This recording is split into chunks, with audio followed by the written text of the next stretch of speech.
Зүүн бүсийн аймагуд хөгжлийн тэргүүлэх чиглэлээ бомб, тээвэр логистик, эрчимсэн мал аж ахуй, аялал жуулчлал гэсэн тулгуур 3 салбарт багтаажээ. Ээлж чуулган завсралсан энэ үед Монгол Улсын их хурлын дарга учрал тэргүүтээ Улсын их хурл засгийн газрын гишүүд Дорнод Хинтий Сүхбаатар аймгийн 1700 гаруй иргэдтэй уулзаж парламентаас дэвшүүлсэн эрх зүйн шинжилгээний хүрээнд санал бодлыг нь нээлттэй сонслоо. Мөн бүс нутгийн онцлог бүтээн байгуулалтууд, хүүхэд хамгааллын жишг төслүүд, бизнес эрхлэгчдийг дэмжсэн дэвшилтэт санаачлагуудын хүрээнд орон нутгийнхантай уулзсан юм. Татварыг хэн төлтий? Иргэд аж ахуйн нэгжүүд төлтий. Тэрэн дээр 0.6% татварыг жил болгон төлөх жишээ. Татварын шинжил гэдэг чинь иргэдийн нуурын дээрээс ачааг л бууруулах ёстой шүү. Хяналт шалгалтыг өндөржүүлмээр байна. Хүүхэн аялал жуулчлалын ус нутаг болгох жинхэнэ утгаараа бий болох боломж нь бүрдэж байгаа. Олон хүүхэд хамгаалалттай холбоотой хуулиудыг батлан гаргана. Насны хувьд бол 0 настай буюу 1 сартай 2 настай хүүхэд иржсэн. Малчин төмнөө дэмжихгүйгээр Монгол улс цаашаа хөгжихгүй. Ноос ноолуурын бүтээгдэхүүн 204 төрлийн бараа татваргүй гарна. Чөлөөлөх ёстой нэг хууль байна. Махыг зах зээлийн зарчмаар явуулаад өгдөг. Энэ бол иргэдэд олгосон, хуулиар олгосон эрх хэрэгжүүлэг. Дорнод аймаг 3 жилийн хугацаанд хүүхд хөгжил хамгааллын ажилд 3.3 тэрбум төгрөг зарцуулсан бол сумдын хувьд 100 хүртэлх сая төгрөгийг төсвөлжээ. Аймгийн хэмжээнд 8 суманд хохирогчийг хамгаалах байрыг ашиглалтад оруулж сэтгэл зүйн үйлчилгээний жишг төвийг нээснээс гадна хүүхдээс мэдүүлэг авах өрөөгч байгуулсан байна. Улсын их хурлын дарга учрал орон нутаг дахь томилтынхоо эхэнд хүүхэд эрдэнэ хүүхд хамгааллын төслийн багийнхантай уулзлаа.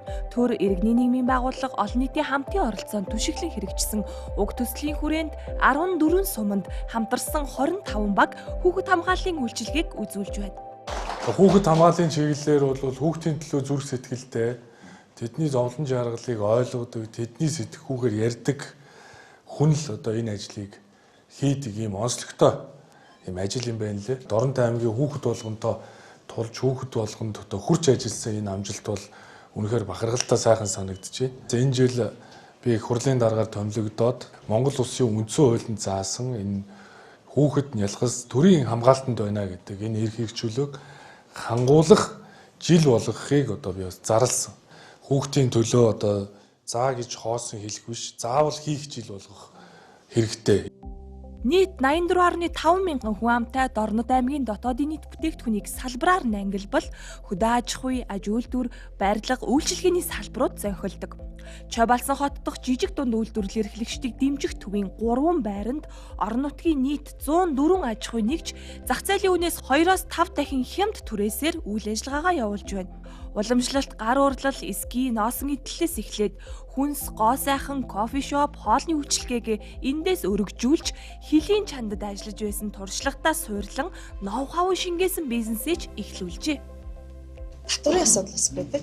Жишээлбэл бид нар зээлээр ингээд юм авцсан явж үйл хөдлөхөөрөг авцсан явж тэ тэгвэл тэрэн дээр 0.6% татварыг жил болгон төлөх жишээ нь тэр худалдаж авсан үнийн дүнгийн 0.6% чинь бас их хэмжээний мөнгө. Энэ давсыг гаргахын тулд бид нар чинь маш олон шат амжилтыг амжиж ирж байгаа тий. Тэгээ өөр миний зорилго бол энэ давсан дээр бис органикийн бичгээ авах гэж бодож байна. Хөдөө аж ахуйн газрын мэргэжилтэнгүүд маань надад туслаад миний органикийн бичгийг бүтээлцэл өгөх юм бол би давсаа нөгөө экспортод гаргах сонирхолтой байгаа. Ер нь бүх төрлийн брэнд байна шүү дээ. Тэгээ өөрөөсөө дотоодынхоо хэрэгцээгээ хангах цаашлаад экспорт гаргах юм бололцоо байна. Би бол өөрөө дотроо энэ хүн хөдөлмөрлж ивэл өөрийнхөө өрхийнхөө аж ахуй амьдрал ахуйгаа авч явж байгаа шин санаачлыг гаргаж ивэл тэдгэрийг бол бүх талаар нь дэмжих ёстой л гэж ингэж боддог. Зүгээр сууж байгаа хүнийг халамжлаад байх биш. Хөдөлмөрлж байгаа хүн бүрийг дэмжих л ийм л нийгмийг л бүтээе. Бичил бизнес эрхлэгчдийн зүгээс дотоодын аж ахуйн нэгжүүдэд ээлтэй татварын бодлогоор дэмжихийг хүсэж энэ мэтчлэн инкубатор төвүүдийг орон нутгийн хэмжээнд олноор байгуулах шаардлагатайг хэлж байв. Улсын их хурлын даргын дэвшүүлсэн чөлөөллийн санаачлах нь иргэний эдийн засгийн эрх чөлөөг боомлсон хууль тогтоомжийн давхардал, хийдэл, зөрчил, хуулиас давсан дүрм журмуудыг цэгцэлж төрийн хүнд суртал шат дамжлагыг нийгмээр арилгах зорилготой. Энэ хүрээнд иргэдтэй хийсэн уулзалтын үеэр бизнес эрхлэгч, баялаг бүтээгчид, хууль тогтоогчид хамтдаа эдийн засгийн эрх чөлөөг хамгаалж ажиллах ёстойг тодтогоод энэ оны төсвийн хуулийг батлахдаа татварын шинжилгээ орон зайг бүрдүүлсэн гэдгийг хэллээ. Маш энгийнээр бол жишээ төсөв юунаас бүрддэг? Төсөв татвараас бүрддэг. Татварыг хэн төлдөг? Иргэд аж ахуйн нэгжүүд төлдөг. Энэ татвараар бүрдэж байгаа энэ тэнцвэржүүлсэн орлого гэж нэрлэдэг байгаа. Энэ орлого дотоодын нийт бүтээгдэхүүн татварын орлого хоёрын харьцаа хэд байхаас хувийн хөвшил иргэд аж ахуйн нэгжүүд яаж амжих вэ гэдэг нь тодорхойлдог. Тийм учраас сая энэ төсвийг батлахдаа бид нэр энэ 37%-ийг 33.6, 26 онд 30.9 болгож бууруулад 28 онд 28.9 болгож бууруулах ийм одоо төсвийн бодлого баталсан. Татварын шинжил гэдэг чинь иргэдийн нуурын дээрээс ачааг л бууруулах ёстой шүү. Тэр хувь хүний орлогын албан татварыг, тэр аж ахуйн нэгжийн орлогын албан татварыг тодорхой хэмжээнд бууруулж иж энэ иргэдийн нуурнаас ачаа. Түүний суурийг хийх гэж энэ орон зайг бол бид нар бий болгосон. Орон нутагт ер нь алсагдсан гэхгүй хөдөө орон нутг руу нүүж тэнд очиод өөрсдийн нөөцөөр аж ахуй бизнес эрхэлж байгаа яг энэ дотоодын аж ахуй нэгжүүдийг тодорхой хугацаанд буюу тухайн бизнесийн салбарт бойжих хүртэлх хугацаанд нь татвараас нь чөлөөлөд өгөөч. Сондод яг төрийн захиргааны албан тушаалын одоо удирдах албан тушаал дээр нь маш их одоо хомсдол төрийн удирдлагын манлайлал тэнд одоо өрсөлдөөний нөхцөл байдал үнэхээр хангалтгүй юм байдалтай байгаа. Монгол улсад энэ уул уурхайн чиглэлээр үйл ажиллагаа явуулж байгаа компаниудад хяналт шалгалтыг өндөржүүлмээр байна. Байгалийн нөхөн сэргээлт гэдэг юм үнэхээр 0 болчиход байна.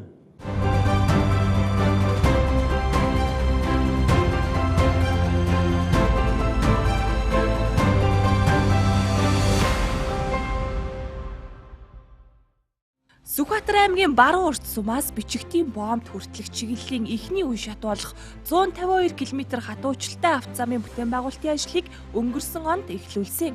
Энэ зам ашиглалтад орсноор манай улсыг дайран өнгөрөх Аз, Европыг холбосон автозамын сүлжээ шинээр нэмэгдээд зогсохгүй Монгол улсын далайд гарах хамгийн дөт гарц нээгдэж бүс нутгийн худалдааны эргэлт, эдийн засгийн өсөлт нэмэгдэх олон талын ач холбогдолтой. Бүтээн байгуулалтын ажил төлөвлөгөөт хугацаанд эхэлсэн ч түгээмэл тархацтай ашигт малтамлын хайгуулын болон ашиглалтын тусгай зөвшөөрөл олголтоос шалтгаалж удаашран өнгөрсөн оны гүйцэтгэлээ авч чадаагүй байна. Байгаль орчны яамнаас хүн ороод уул уурхайн яамнаас зам төрийн яамнаас нийлжиж нөгөө түгээмэл тархас гарч ирдэг байхгүй юу? Зөвшөөрөл. Одон бид нар одоо 6 сард эхлээд өгсөн бичиг одоо бол зөвшөөрлөн гараагүй байгаа. Одоо л гараагүй мөн. Энээс болж тодорхой хэмжээний мөнгө татагдах байсан. Одоо би харин хурлын дараагаар бас ойлгоод цаашаа шигэд өгье чинь тий. Энэ асгацсан мөнгөрөөд эдийн хугацаанаас уршаага бас Алтаа Шилийн богд руу бас зураг нь хийгдээд нэг 40 км замын Таврын бригад гэдэг тэндээс цаашаа явж байгаа. Энэ том сайхан том магистрал зам бомтон дээр очиж чинь энээсээ салаалаад түүхэн аялал жуулчлалын тодорхой дэд үтсүүд нь бий болж чадвал тэгээд манай бидний ярьж ирсэн одоо түүхэн аялал жуулчлалын бүс нутаг бол одоо жинхэнэ утгаараа бий болох боломж нь бүрдэж байгаа. Хаврын чуулганаар яг энэ аймгийн өдрөдгүүл дээр ерөнхий сайд ч гэсэн өөрөө тодорхой байр суурь илэрхийлсэн шүү дээ. Аймагт энэ их хэмжээ өгье. Тэгээ би ч гэсэн байр суурь илэрхийлсэн. Тэгэхээр энэ одоо эрх зүйн орчны асуудлыг шийдвэрлэх хэрэгтэй. Тэгээд нэг мөр одоо энэ хаврын чуулган шийдэж авъя. Баруун урт суманд байрлах түр хамгаалах байр, хамтарсан удирдлага, оновчтой менежментээр орчин үйлчилгээгээ жишг төвшөнд хүргэжээ. Энд иргэдийг хүлээн авч бүрдэг кейс эхлээд эрүүл мэндийн тусламж, хүүхд хамгааллын үйлчилгээ, сэтгэл зүйн зөвлөгөө, нийгмийн ажлын болон холбон зуушлах үйлчилгээг үзүүлдэг байна. Тэд боловсон хүчний нөөцтэй тулгуурлан хүчирхийллийг даван туулагчдыг чадахжуулах чиглэлээр амьдрах ухааны хөгжлийн үйлчилгээгч эхлүүлжээ. Энэ хугацаанд 214 үйлчлүүлэгч, за 2600 хүн өдөр ингэж үйлчлэгээ авсан байгаа. За хоногийн хувьд бол хамгийн багадаа 1 хоног үйлчлэгээ авсан байдаг бол за хамгийн одоо урт удаан хугацаагаар байрсан 137 хоног байрсан үйлчлүүлэгч энэ манай байранд байсан. За насны хувьд бол 0 настай буюу 1 сартай 2 настай хүүхэд ирж ирсэн бол хамгийн өндөр настай 84 настай иргэдийг бас хүлээн авч үйлчлэгээ үзүүлсэн. яг хөгжлийн бэрхшээлтэй тусгай хэрэгцээт боловсрол шаардлагатай хүмүүсийг үйлчлэгээ авах тэр одоо шаардлага нь бол хангагдаагүй байгаа учраас энэ бас бэрхшээл байсан. Хүүхэд хамгаалал болоод хүүхдийн төлөө ажиллана гэдэг бол энэ сэтгэлийн ажил. Тэгэхээр та бас их сэтгэл гаргаж сайхан ажиллаж байгаа юм байна. Энэ сэтгэл заслын бол амьдрах ухааны чиглэлийн сургалтуудыг нь бас иргэдийн нийгмийн төрийн бүс байгууллагуудын оролцоогоор хийж байгаа нь бол бас сайн юм бол жишг болсон байна. Хүүхэд хамгааллын хууль, гэр бүлийн хүчирхийлэлтэй тэмцэх хуулийн дагуу бол хүүхэд хамгааллахын төр байруудыг бол аймагуд байгуулах хуулийн юм үүрэгтэй. За тэгээд одоо Сүхбаатар аймаг бол төр хамгаалах байраа бас ингээд бариад дээрэс нь үйлчлэгийг ингээд чанартай сайн үзүүлж байгаад баяртай байна. Хот төлөвлөлт сэргээгдэх эрчим хүч авт зам уул уурхайн чиглэлд төр хувийн хвшлийн түншлэлээр болон олон улсын хөрөнгө оруулалтаар хийгдэж буй ажлуудаас харахад Сүхбаатар аймаг дан ганц хөдөө аж ахуйн салбараас аж үйлдвэржилтийг дэмжсэн бодлого руу шилжиж байгаа юм. Тухайлбал энэ онд цайр болон молибдены 2ч баяжуулах үйлдвэр ашиглалтад орохоор бэлтгэл ажил хангагдж байна. Орон нутагт ажлын байрыг нэмэгдүүлж хот руу чиглэсэн их урсгалыг сааруулахын тулд үйлдвэржилтийн бодлогыг тууштай дэмжих ёстой гэдэгтээ иргэд санал нэгдэж байв. Хөдөөний иргэд төр махын зах зээлийн зарчмаар явуулаад өгөл дөө. Эрэлт нийлүүлэг нь хуулийн дээр явуулаад өгөл. Тэгэнгүүт намар нь болохоор махын авч дарчгаад нөөцийн мах гээд тэр махын үнд нь хөрөхгүй. Үнэхээр хавар нь болохоор коватыг хаажгаад ингээ хөдөөнийхөө иргэдийг таад өөрсдөө энэ төрийнхөө төр оролцоод ирэхээр хөдөөнийхөө иргэдэг өөрсдөө мохоогоод шүү дээ, зулгаагаад шүү дээ, доош нь татаад шүү дээ. Тэгээ орон нутагт биднэрт нэг хүндрэлтэй байгаа зүйл бол бид бүхэн ахмадын чөлөө цагийг одоо бүр дүнтэй өнгөрүүлэх, тэдний насжилтыг дэмжих, амьдралын хугацааг уртсахад урлаг спортын тэм хослол заал хэрэгтэй байгаа юм. 10 хэдэн жилийн өмнө хэрэгжсэн шиг санаж байна. Дулааны станц нэг бага орон дулааны станц тэр үедээ бол хүчин чадлын аймгийн хэмжээнд хүрч байсан. Тэрнээс хойш аймгийн барилга инженерийн байгууламж 2 дахин өссөн учраас хүчин чадал нь хүрхээ байсан. 2023 онд болонгод ноолоор болонгод зах зээлийн жамаар 180 мянган төгрөгийн үнд хүрж байсан. Гэтэл өнгөрсөн жил болонгод засгийн газар угааж гаргах нэг удаа энэс 170 мянган төгрөгөөс дээшээ гаргаагүй. Угааж гаргах гэнт зөвч энийг бас нөгөө шууд ят руу гаргах тийм боломж байдгүй юу? Энэ малчтай холбоотой асуудлаар улсын хурлын дараа бас нэлээд бас зөв бодлого ярьж байна гэж одоо харж байна. Сэтгүүлчнийхээ хувьд ийм нарлаг Монголын малчин гэдэг нэг юм хөтөлбөр санаачилж байна.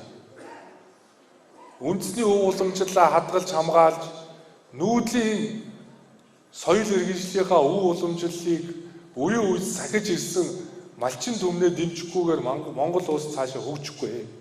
Тийм учраас төрийн бодлогын цөмд бол малчид байх ёстой гэдэг зарчмыг бол бид нар хатуу барих ёстой. Евразийн чөлөө худалдааны хэлэлцээр гэж Орос болон дахиад 5 улсын том зах зээл рүү нэвтрэх болцоо бид нар. Махан бүтээгдэхүүн буюу нийт 29 төрлийн барааг Орос болон 5 улсын зах зээл рүү татваргүй гаргачих. Аль ширэн бүтээгдэхүүн, ноос ноолуурын бүтээгдэхүүн 204 төрлийн бараа татваргүй гаргана.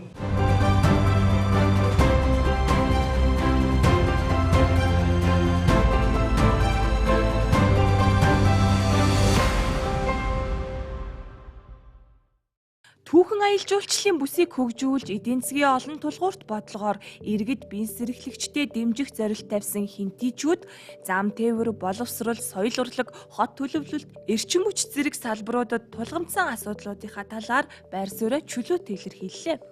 Иргэдийн зүгээс эрчим хүчний их усүрийг нэмэх, тэр дундаа олон жил яригдсан сэргээгдэх эрчим хүчний төслүүдийг хэрэгжүүлэх санаачлага дэвшүүлсэнийг сайшааж байв. Түүнчлэн ахмад насны тухай хууль, малчны тухай хуулийн хэрэгжилтэд анхаарч ажиллахыг уламжлаад дундаж цалин тэтгэврийн хэмжээг нэмэгдүүлэх шаардлагуудыг ч хөрвүүлсэн юм а. Энэ чөлөөлтийн санаачлага гэдэг байгаа зүйл бол хөдөлмөрлж байгаа, ажилдаа орлоготой бай гэж зүтгэж байгаа хэн бүрийг дэмжихэд саад тутгар учруулж байгаа төрийн оролцоог багасгах, төрийн олон дүрм журмуудыг цуцлах, саад гогтгийг нь тайлах, энэ чөдөр тушааг арилгахад оршиж байгаа. Тийм ч учраас энэ эдийн засаг, бизнесийн орчин, эдийн засгийн эрх хэрэгжүүлөөний төлөө тэмцэл цаашдаа үргэлжлэх ёстой. Эдийн засаг эрх хэрэгжүүлөөний төлөө байж чадсан цагт ард түмэн өөрийнхөө ахуй амьдралыг өөрсдөө босгох бодлого болвол үргэлжлэнэ. Ард иргэдийн амьдралд шууд нөлөөлөхүйц олон одоо зохицуултуудыг хүлээсүүдийг одоо чөлөөлөё гэдэг ийм л одоо гол үзэл баримтлалаа танилцуулж явж байна. Тэтгэврийнхэн бол тэтгэврийн зээл, төрийн албаныхан цалингийн зээл, за тэгээ одоо бизнесийн зээл тэгсэн хэрнээ асар өндөр хүүтэй байдаг. Энэ одоо тогтолцоо, энэ санхүүгийн салбар салхи оруулах талын ингээд үндсэндээ энэ чөлөөлийн энэ санаачлагын хүрээнд бол хууль эрх зүйн хувьд, эдийн засгийн салбарын хувьд ч гэсэн олон том өөрчлөлтүүд орох талаар бас танилцуулж ингэж ажиллаж байна. Чөлөөлийн арга хэмжээг бол үнэхээр ус загварын байгууллагын хувьд бол дэмжиж байна. Бид энэ олон зөвшөөрлөмийг гүйцээх гэж явсаар гал төрийн байгууллага бүхэл бүтэн 10 жил Монгол гэрт барилгагүйгээр барилга бариулах гэж 10 жил бид нар явж байна. Чөлөөлөх ёстой нэг хууль байна. Энэ 1996 онд батлагдсан төрийн болон орон нутгийн өмчийн тухай хууль. Энэ хууль өнөөдөр цаг үед нийцгээ байсан. Бид нэр зам мамаас хүрдэн өвөл хөвдөнгүү явна. Сая 500 төгрөг юу ч болохгүй. Бүгдээрээ бид даран хөрөн явдаг. Цалингаа нэмж өгөөсөө хэлээ да. Энэ нэг одоо их хурлын гишүүн ирээд нэг нам яриад байд. Гэхдээ чи намын гишүүн хүн гэхэд Монголоо гэсэн сэтгэлээр өнөөдөр дуурч байгаа хүн учрал дарга бай. Энийн цаана маш их баяртай учрал байгаа би бол дотроо бодож байна. Татварыг хэн төлтгий? Иргэд аж ахуйн нэгжүүд төлтгий. Тэрэн дээр 0.6% татварыг жил болгон төлөгч шинэ. Татварын шинжил гэдэг чинь иргэдийн нуурын дээрээс ачааг л бууруулах ёстой шүү. Хяналт шалгалтыг өндөржүүлмээр байна. Хүүхэн аялж уулчлах ус нутаг болгох жинхэнэ утгаараа бий болох боломж нь бүрдэж байгаа. Одоо олон одоо хүүхэд хамгаалалттай холбоотой хуулиудыг батлан гаргана. Насны хувьд бол 0 настай буюу 1 сартай 2 настай хүүхэд иржсэн. Малчин дүмнээ дэмжихгүйгээр Монгол улс цаашаа хөгжихгүй. Ноос ноолуурын бүтээгдэхүүн 204 төрлийн бараа татваргүй гарна. Чөлөөлөх ёстой нэг хууль байна. Махын зах зээлийн зарчмаар явуулаад өгөлтэй. Энэ бол иргэдэд олгосон, хуулиар олгосон эрх хэрэгжүүлэг.